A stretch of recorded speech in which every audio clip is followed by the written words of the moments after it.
Tuesday, May 23rd, 2023, and this is the Caregiver Support Community Call for May of 2023.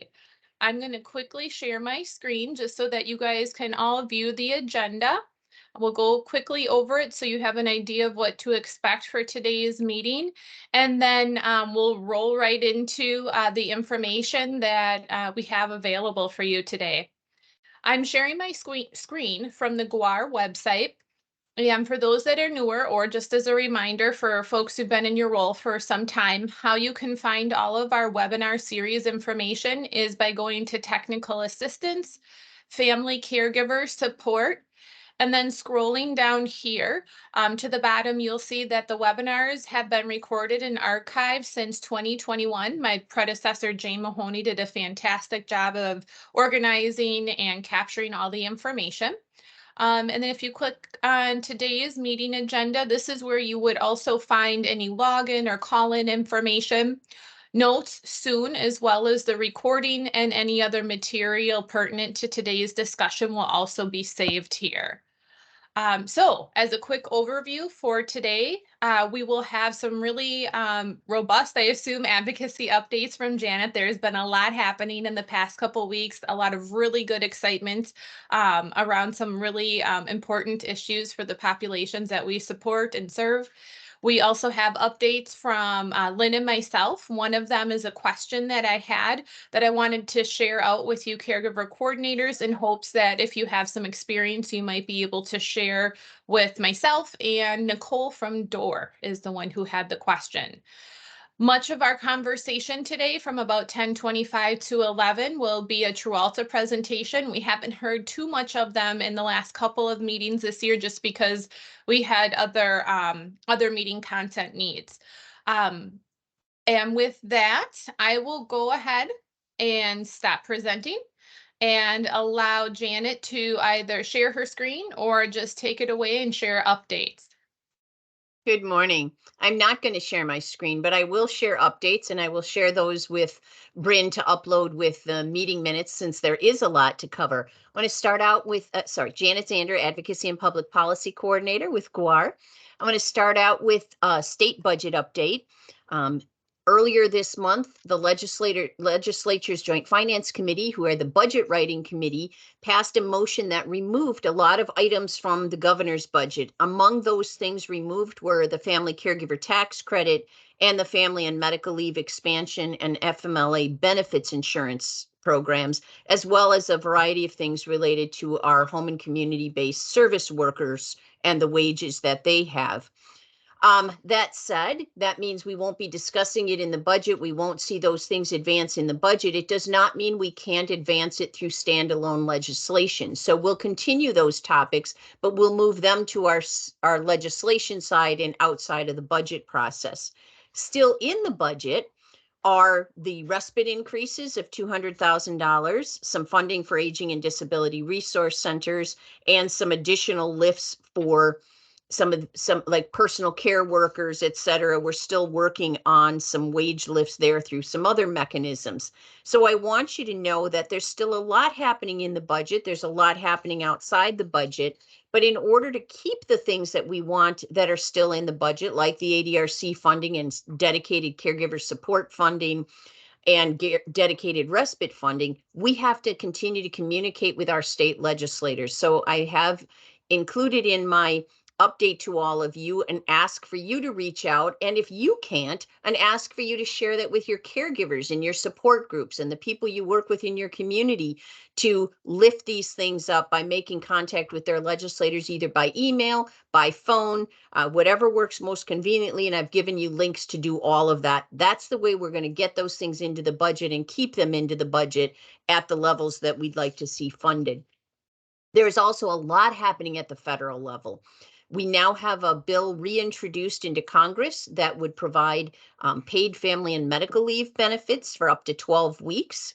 This bill is moving. It was introduced last session, has been reintroduced, and obviously we don't care whether that happens at a federal level or a state level. It still would benefit those folks here in Wisconsin. So if we can lift this up at the national level, that's a great way to do it. So I've got a link to a new fact sheet around the Family and Medical Leave Insurance Act that I'd like you to all take a look at. The next thing is the CARE Act. We know that the Caregiver Advisory Court and Enable Act has now been passed in 45 states and Wisconsin territories. We know that those transitions from hospital to home are still very tenuous ones, and ones that often result in readmissions if our caregivers aren't fully aware and prepared for the discharge and understand the care that they're going to be asked to provide. Wisconsin is not one of the CARE Act states yet, but we do hope to introduce legislation later this session. Probably the sooner the better. And so there's been some work happening on that at the state level, and we'll have much more to share with you in the very near future, right, Bryn? Yes, absolutely.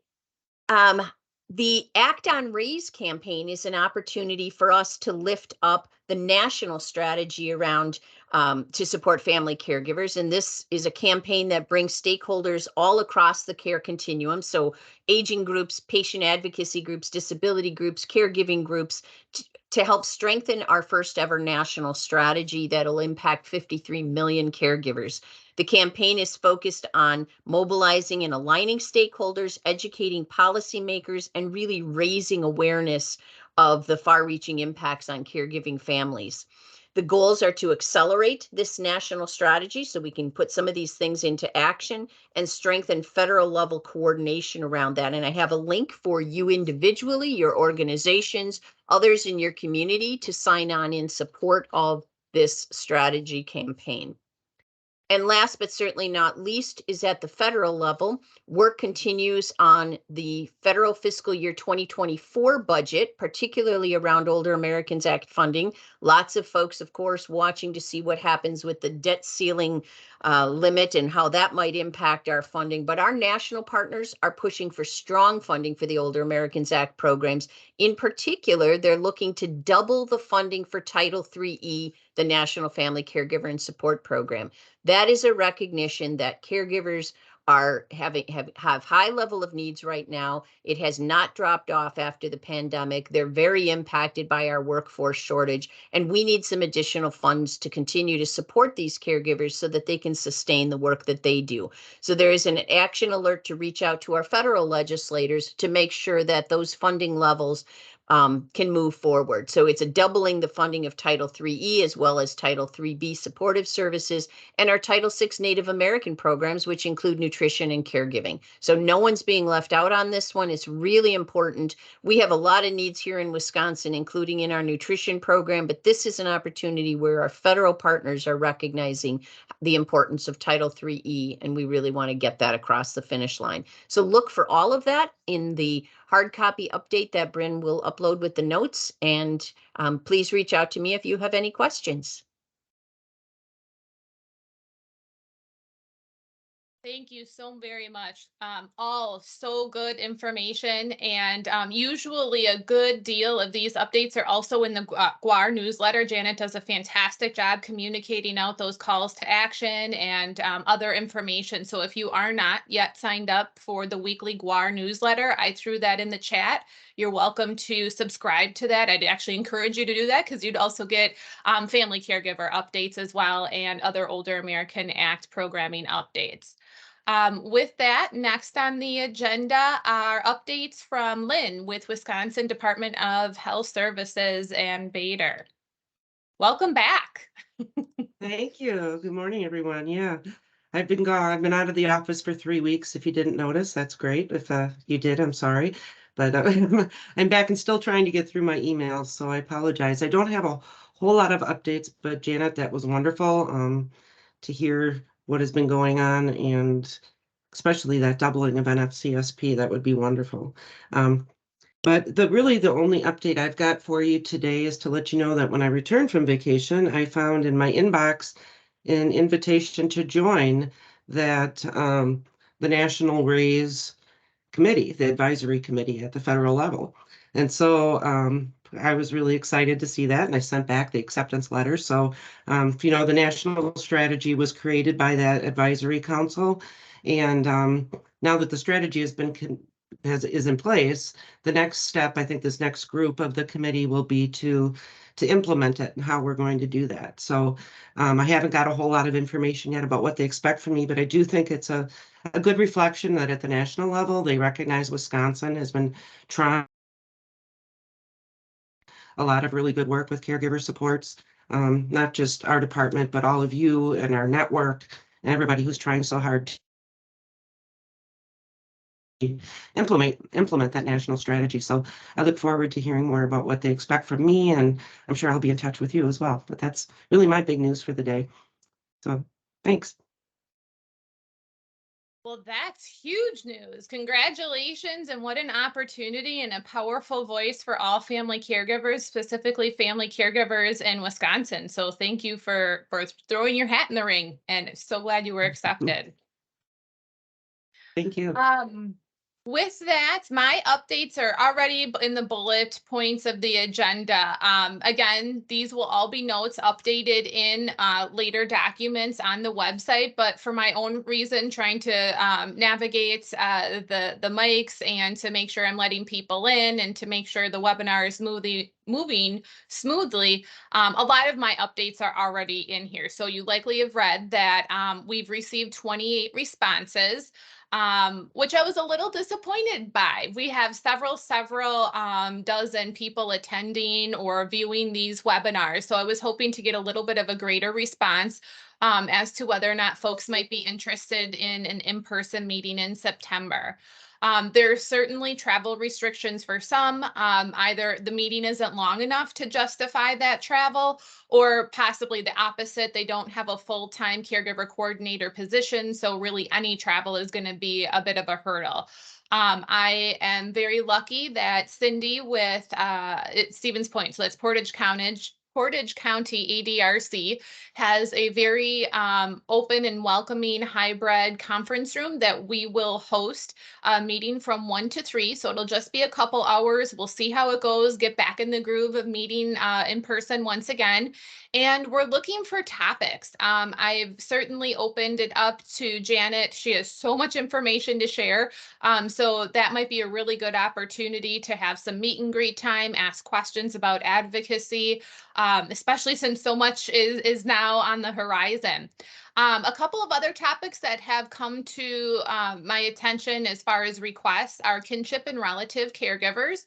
And then I believe it was LGBTQ plus, and really focusing on the impact of caregivers that we're likely already serving from this population and how to be all the more inviting and all the more approachable, and making sure that we're welcoming and identifying certain barriers that might be specific to that population as well. So we're working on finding subject matter experts or material around those topics right now, and a more firm agenda will be coming.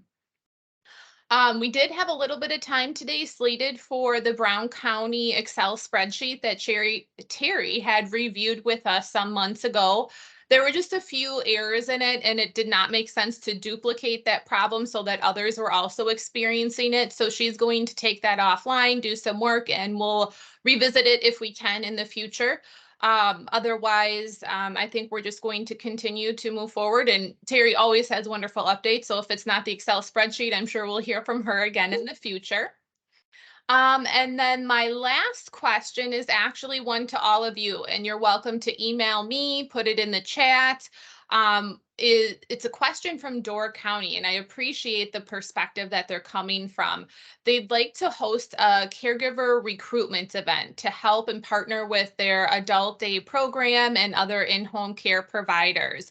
I did connect Nicole with Rachel from Respite Care Association of Wisconsin. There are some small business grant opportunities there to improve programming, but just looking for any other best practices or positive approaches or successes that possibly any of you had throughout the state. Again, please feel free to shoot that to me. I will collect them and share that out with Nicole. I'll also include a brief summary of what some of that feedback is in our weekly newsletter as well, so that you can all have access to that. So we are about right on time. It is 10:15. Actually, we're even a little ahead of schedule. So yay us. Kunal, is it a little too early, or do you want to go ahead and just start with your presentation on Trulta? We'll just have more time for questions at the end if that's the case. Thank you so much. Good morning, everyone. Good to see all of you again. I apologize. I'm going to be off camera today, but I'm excited to, so you can see that I'm excited, but I am to chat with all of you.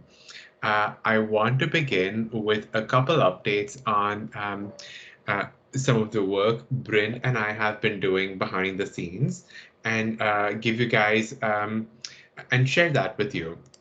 So with that, I'm going to share my screen.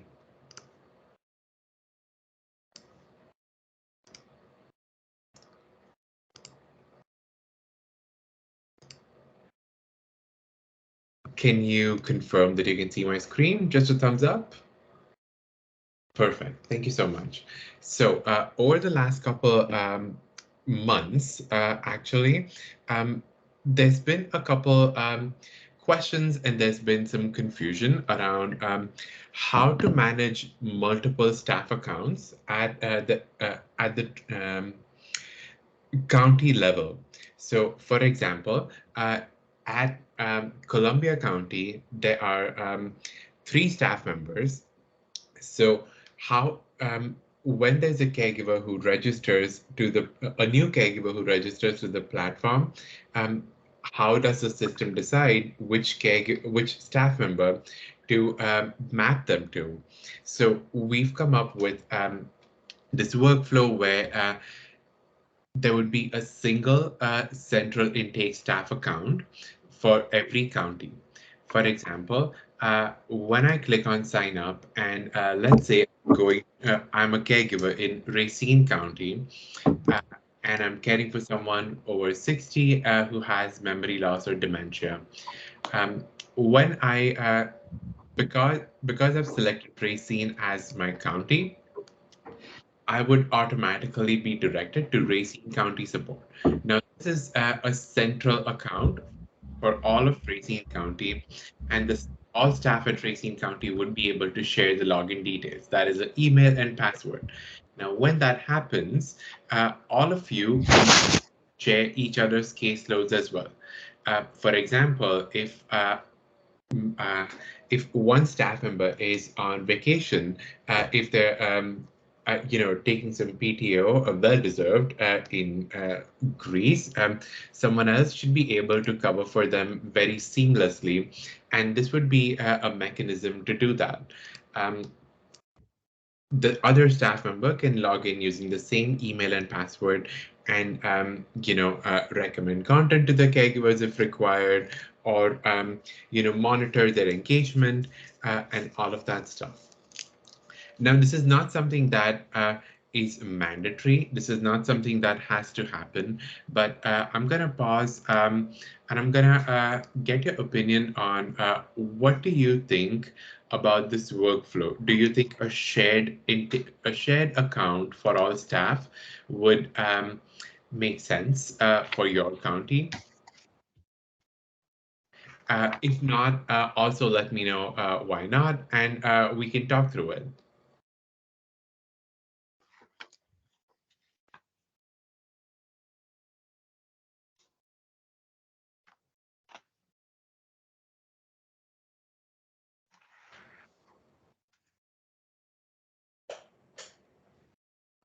I'm not getting any question. There's one that is yes, but we don't have a common email.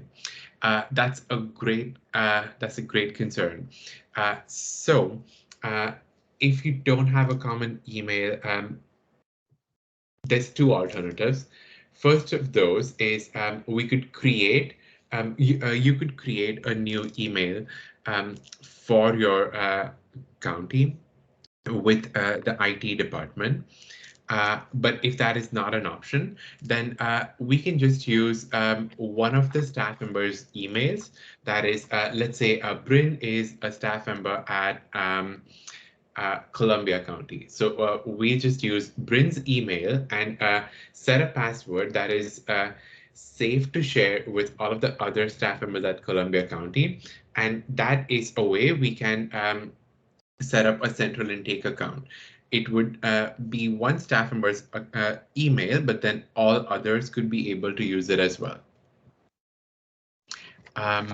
There's another comment in the chat that is, we have created an email for our group and already used this process.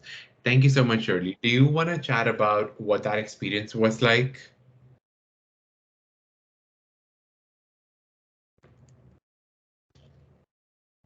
I'm sorry if I'm putting you on the spot. I tend to do that at times. No, I'm sorry, I just couldn't find my microphone. We actually started this back when TruAlta first started because for exactly the same reasons that you talked about. And I believe Jane helped us get this set up. So our IT department came up with one general email address for our entire group. And that's the one that we use. And then we have actually one of our support staff that goes in and monitors the referrals. And then any that come in through the county, she because a lot of them aren't ones that we're familiar with. And so then she reaches out to all those people. And if it's someone that we are currently working with, then she notifies the correct staff person. So that process has worked really well for us. That is so good to hear, because I feel like everyone needs some time off. So we want to make sure that the caregivers do not have interruptions in service, even whilst all of you are able to, I cannot emphasize this more, take well-deserved breaks. There's another question from Tracy. What if we have more than one county and it goes to the county and we don't see it? Can you elaborate that a little more, Tracy?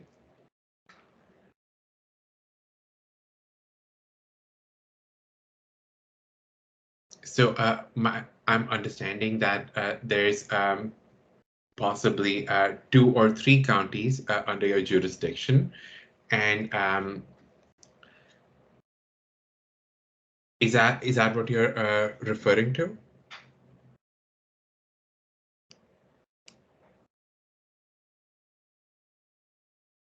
There are a handful of counties that either...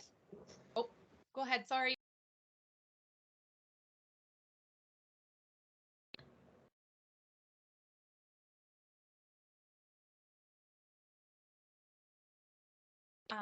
I'll offer that there are a handful of counties that do share a dementia care specialist, DCS, or a caregiver coordinator. Or even recently, we talked about the possibility of inviting kinship care coordinators to also use TruAlta and be a referral source for content within TruAlta. So the individual I'm sorry, I shouldn't say individual. The agency account would be a separate email account that anybody could access. That would be solely for the purposes of TruAlta, and it would also act as essentially the username when logging in. So there could be multiple people logging in with that same email, despite what county you might be working in that given day. The password as well would be shared with trusted staff who would be working behind the scenes as a caregiver coordinator, DCS, or kinship coordinator to refer content or to greet new people who are registered in the system, and just get to know them. So you're able to kind of build that relationship, talk about the grant programs or other areas of need that they might have. Got it. Thank you so much for explaining that, Bryn. I also see that Tracy put in the chat that you're a DCS for 2 counties. That's impressive and a lot of work.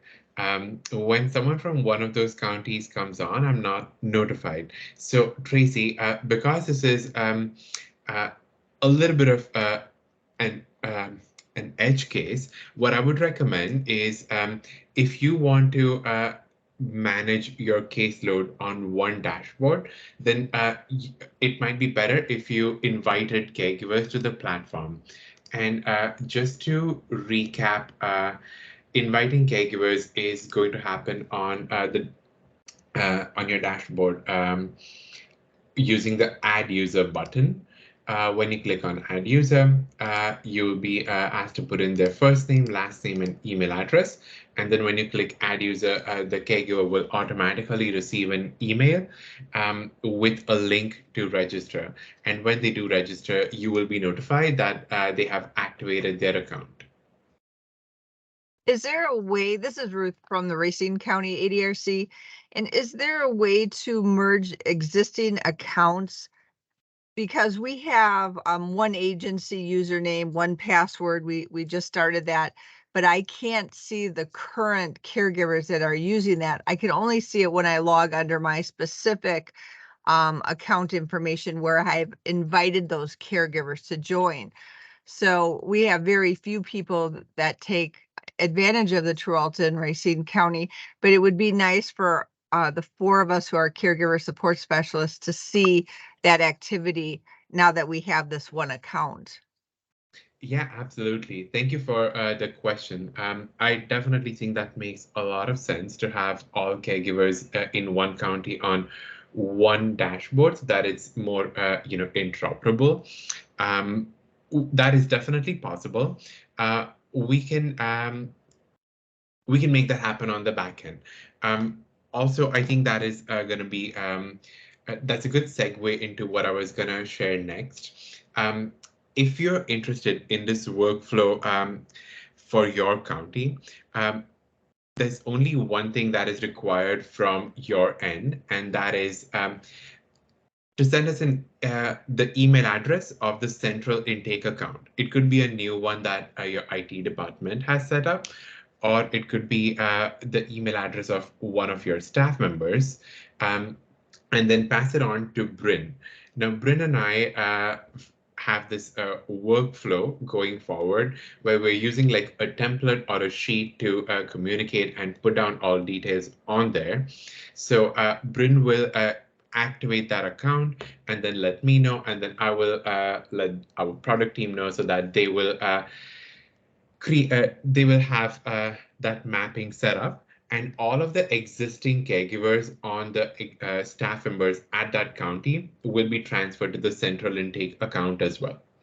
So yes, there's a lot of relay race going on, but there's for you to pass the baton to make that happen, we just need the email address for the central intake account.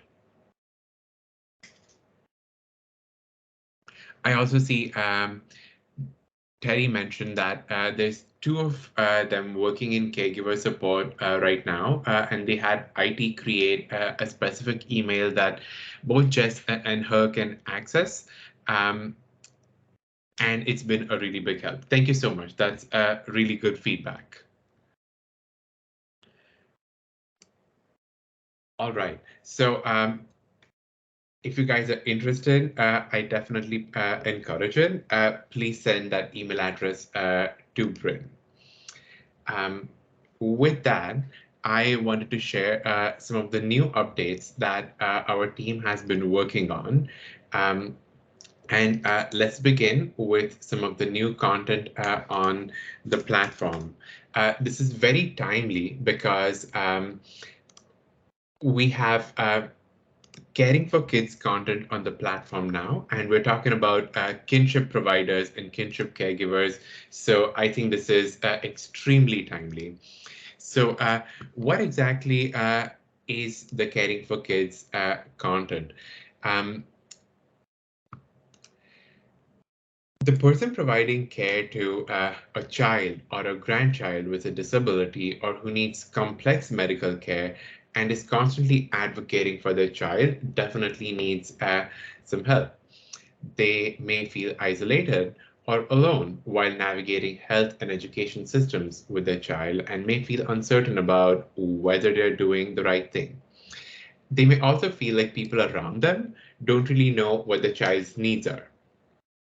Some of the common problems that they might encounter include that they might feel like they might feel fatigued by the constant need to keep advocating for their child.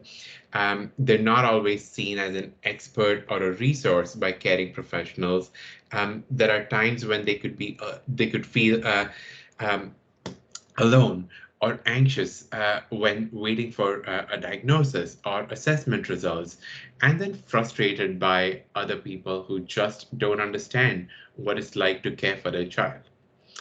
Uh, Ultimately, it might lead to feelings of defeat when faced with a community that doesn't seem accessible enough for their child. So we heard this feedback from the caregivers, and some of the solutions that our team worked on, some of the modules that would help alleviate some of these problems would be to help those caregivers practice advocating and finding their voice, strategies for improved care coordination and more consistent home care, specific actions that can be taken to advocate for the child even in the classroom, and then recommendations on how to make the most of IEP meetings. I definitely think that the community chat forum that we have live would present them with the opportunity to connect to other parents who also really understand what it's like to care for their child. With that context, I want to get in, go into the Advocate for Help toolkit, and it divides this information in 3 segments. Advocating with medical when they're interfacing with the medical professionals, when they're interfacing with the education system, so in the classroom, and then in the community. Also, there's another toolkit on caring for kids, which talks about stress and supports. So how to identify and work on anxiety and worry for themselves, grieving for daily losses, and then manage the feelings of guilt or even anger. What are the strategies that they can use to build their resilience? And what are the supports that they can leverage in society? Do you think that this would, what do you think about these toolkits from the kinship perspective?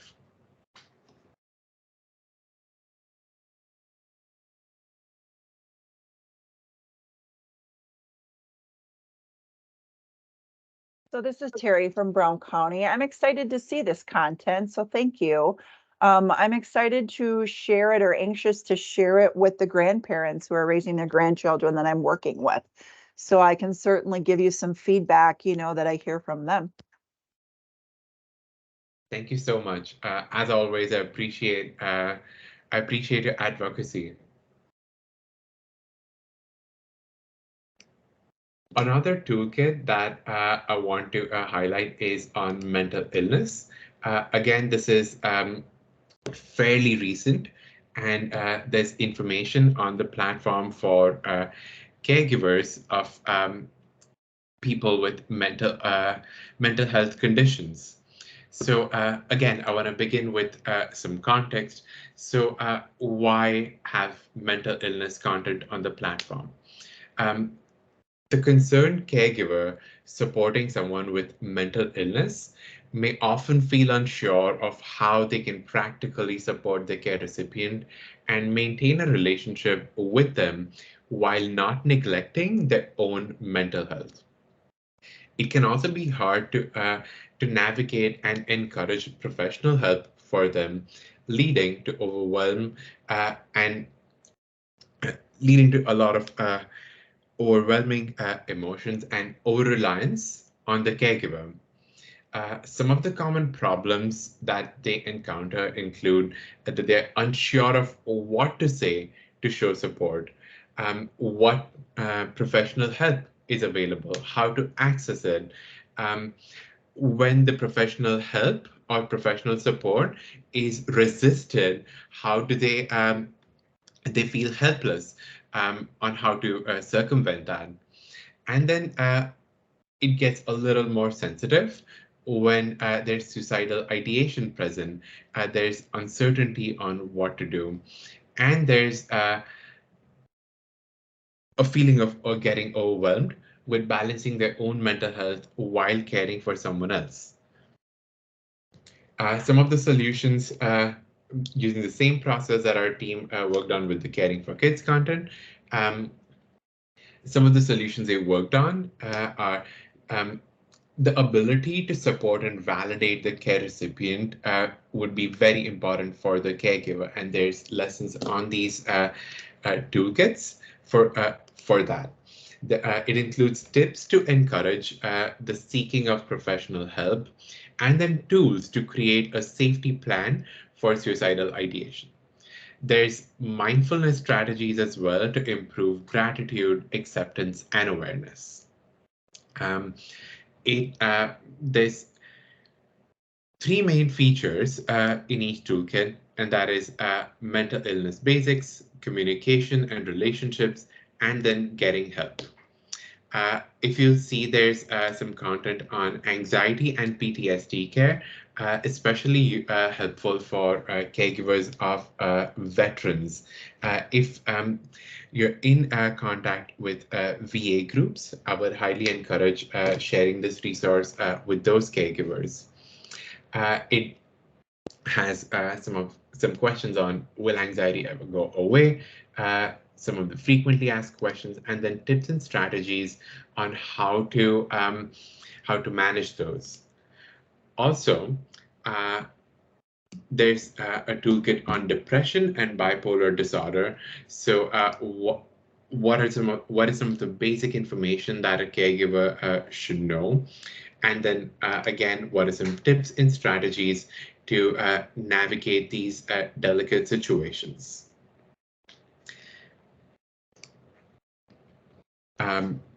All right, I'm gonna check the chat box.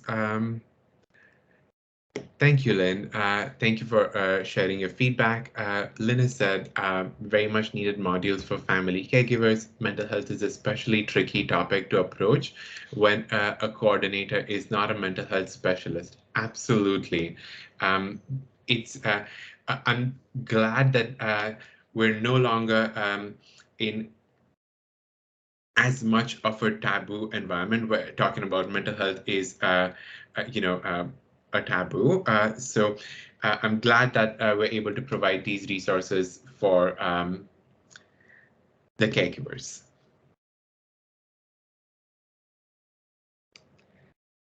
All right. Thank you so much for sharing. One more thing that I want to highlight is the community chat room. I know that we've talked about this in the past, but this is a resource that I definitely think deserves more and more mention. So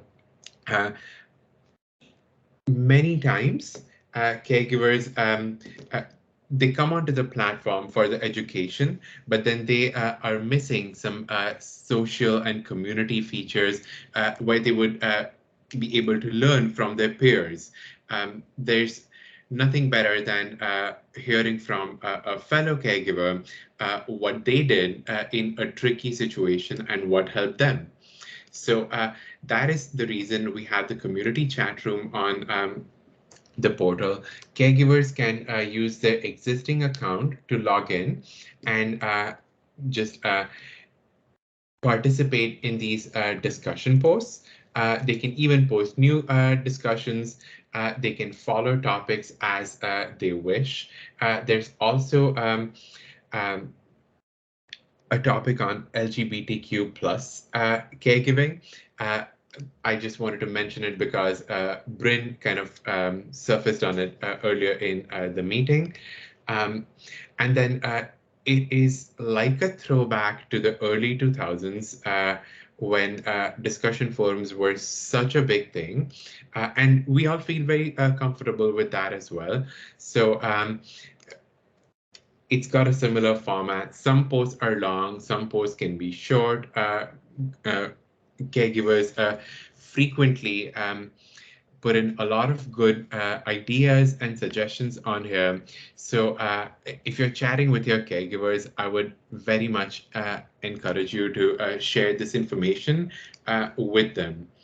Again, to recap, it's going to be under Caregiver Network and Community Chat Room. Caregivers will be able to interact with each other, and to make the pool of caregivers even bigger, caregivers across all of Trualta's portals will be interacting on this chat forum. Sometimes it takes a little bit of extra confidence to post a discussion, but when a caregiver sees that there's already so much discussions going on, they can participate and they feel comfortable and confident enough to make their own discussion posts and seek help as needed. A Trualta care educator will constantly be monitoring and moderating these chats. So if someone asks a care-related question, they will be able to, put in an answer there as well.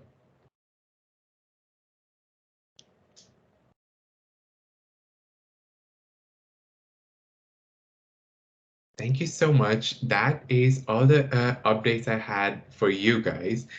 Bryn, is there anything that you wanted me to cover, something that I might have inadvertently forgotten?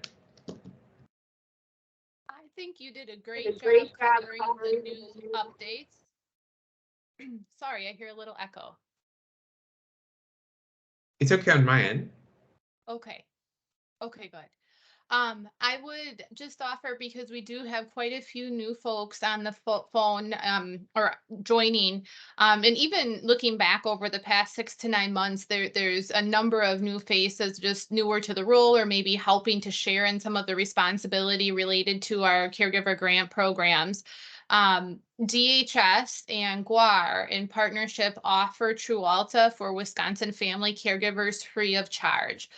So if you're at a venue, maybe not necessarily a professional networking venue, but a conference specific to family caregivers of all sorts, you're able to bring your laptop or your iPad, whatever your mobile device is, and actually help them register for free.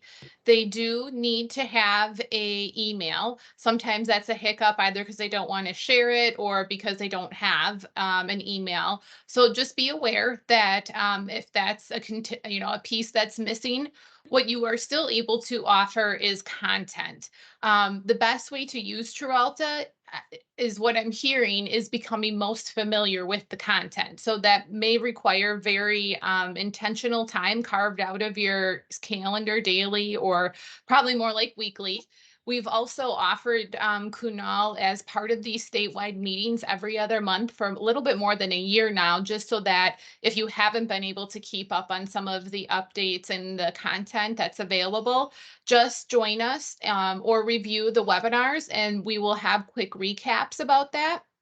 The other way to kind of do two things at once, to become familiar with the content yourself and get your family caregivers used to this, is bring some of the modules on the hot topics to your caregiver support group.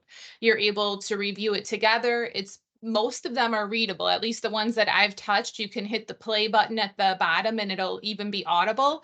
So folks can read or listen to. They're short. They're about 5 to 7 minutes, which is enough time to keep people's interest.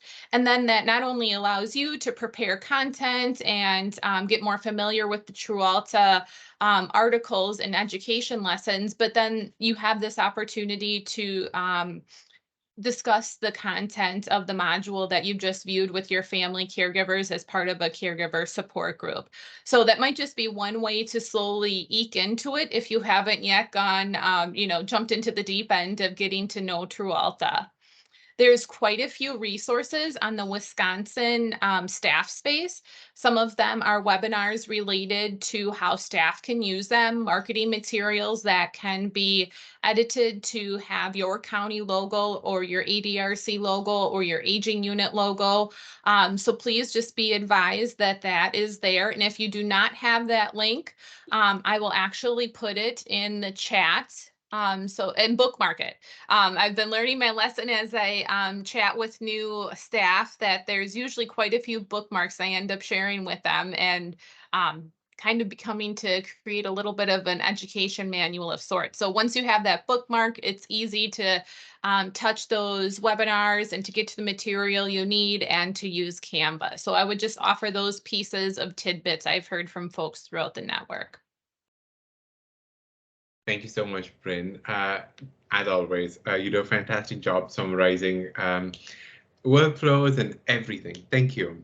I see there's a question in the chat from Terry. Thank you so much for resurfacing that. That is something that I originally meant to discuss as well. So last week, there was an email that went out to caregivers and even staff members on the Statewide portal about the support groups that we are offering. Now, the initial email that went out, those support groups filled up way quicker than we anticipated. And we got quite a few emails from caregivers mentioning that they were not able to register, and they really wanted to. So we sent them a follow-up email because of the feedback that we received from them. We knew it was really close timing, and it was like sending a double message to someone when they've not even responded to the first one. But we just felt like that was the right thing to do to remedy the error. In general, we have one monthly newsletter for caregivers and one for staff. And then we have individualized emails that announce webinars and support group events. To kind of recap, there's some support groups available for caregivers starting May 31st, and they're for caregivers of dementia. There's support groups for caregivers agnostic of the diagnosis of the care recipient, and then there's drop-in support groups as well. So if the caregiver does not have time, it cannot commit to a 4-week support group program, then they can just drop in whenever they want to this particular slot. If you do not have access to the list of the support groups, I'm happy to share that with Bryn, and we can work on disseminating it to all of you. Thank you so much for kind of bringing that up. Also, one last thing that I wanted to share before I sign off is Bryn and I were talking earlier last week, or maybe the week before, and we thought that maybe it might be a good idea to have a monthly standing time on my calendar, and we can call it office hours. It's not a meeting that you should feel obliged to come to. That is definitely not the point.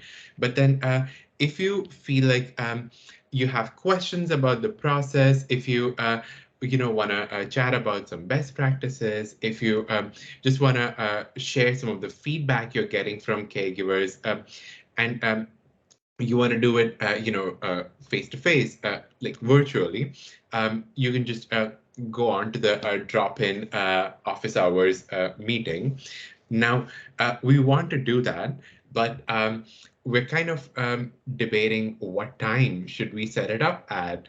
Should it be like a Friday morning thing, while we're all trying to get ready for the weekend? Should it be a Wednesday afternoon thing? So I'll send like a poll to all of you, and to get your opinion on when do you think the office hours meeting would be most helpful, and accessible.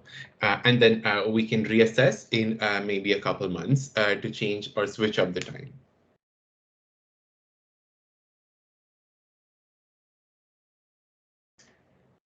All right, thank you so much for having us. I will keep in touch. Have a good day, all of you. Thank you, Kunal. Really appreciate your time. Trualta was kind enough to share with us those upcoming Trualta hosted webinars that Kunal was mentioning. And I think that was because I'm like, hey, it would be nice to share this one, and it's already closed. So those ones that he was referencing that are coming up yet in May and then into the summer months, check back in your emails. It would have been sent out from me Thursday, May 18th. It looks like the email is 4:55 p.m. So there's links right there that you can have caregivers sign up for. There's the drop-in and then the dementia caregiver specific ones. And hopefully if we have some Wisconsin participation, we can continue to kind of get that little advance notice and maybe squeak some of our caregivers in. Well, we have time and we can certainly end early. There is nothing wrong with that, but maybe I will just leave it for about a minute. Are there other questions that might be unrelated to advocacy or DHS or GWAR or Trualta that maybe we want to chat about just as a caregiver coordinator group?